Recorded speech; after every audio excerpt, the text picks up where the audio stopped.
And welcome back. 10 years ago, the idea of getting into a stranger's car or walking into a stranger's home would have seemed pretty bizarre and dangerous. Actually, for a lot of us, it still does. But today, for a lot of people, it's as common as ordering a book online. Best-selling author Brad Stone examines the CEOs behind Uber and Airbnb in his new book, The Upstarts. He reveals how the two titans of business made it happen and what it took to get there. And Brad joins us now. And how were the two titans with this book? Because it's not all good in how they got there. That is true. And no, these Silicon Valley companies are secretive, right? They do not want to reveal all. You know, you tell them what you're up to, and, you know, with a little bit of transparency, they come along.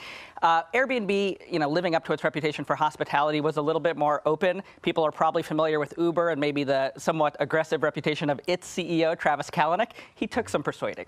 Yeah. Okay, tell us a bit about both of these companies and why you consider them to be upstarts. Is it because they're kind of the start of what's known as the sharing economy? Yeah, well, they're on the cover of the book, there's an image of a wave. And I was really toying with the idea of this wave of smartphone penetration, wireless connectivity, GPS, all these technologies that we now carry around in our pockets that have really changed our lives. And these two companies were the two that really emerged from this last wave in Silicon Valley. I mean, if you just think about it, they were both started really 8 years ago at the start of Barack Obama's administration. And in the span of 8 years, together they're worth $100 billion.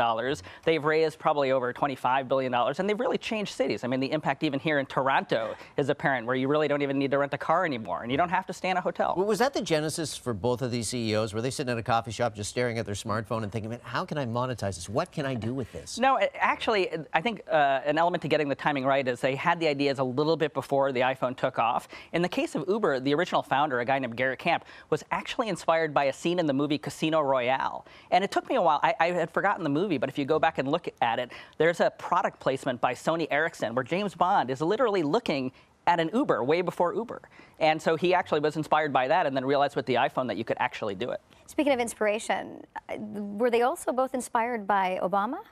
No, but I start the book at the first inauguration because just coincidentally, both sets of founders were kind of kicking around anonymously in the crowd that day. So, you know, I was worried when I decided to weave these two stories together that it would feel like two separate books, but they really are parallel journeys, both in the sense that both companies kind of are attacking regulatory status quos and kind of tapping what we now call the sharing economy, but also in the sense that their timing really correlates, and they both sort of started around the same time, and then both sets of founders and the CEOs really learned from each other along the way. One of the other similarities, Brad, that these companies share is that they both come under fire at different times for similar things. Safety and security concerns, whether it's being in a stranger's home or car. I know Uber has also been under fire for not paying their drivers a fair wage. Do you address all that in the book? It's all in there.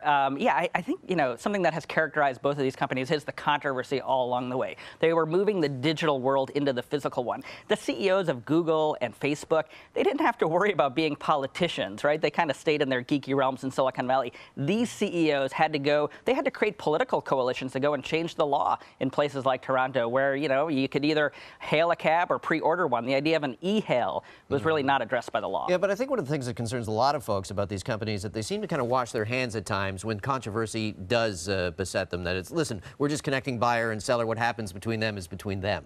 No doubt. Yeah. And also you said changing regulatory status quo, throwing really rules out the window.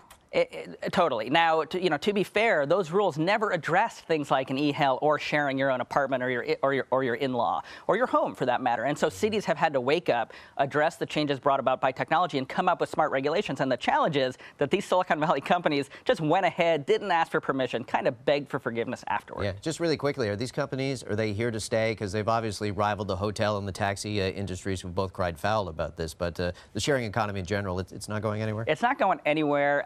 They're too expensive now. They're valued too highly to be acquired by anyone else. So I think we'll probably see them go public in the next year or so. Brad Stone, thank you so much for coming in. The book is The Upstarts.